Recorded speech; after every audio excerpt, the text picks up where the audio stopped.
Good morning and welcome to today's Navajo word of the day. Today's Navajo word of the day is breakfast burrito.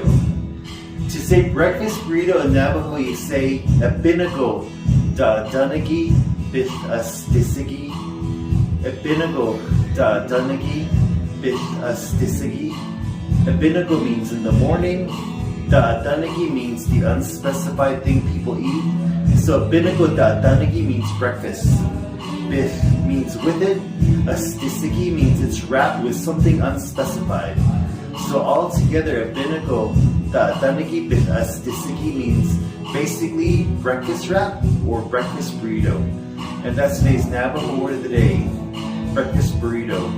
Abínígo da dunagi bith Asdisígíí. And the best breakfast burritos come from Elon in Saley, Arizona. Have a nice day.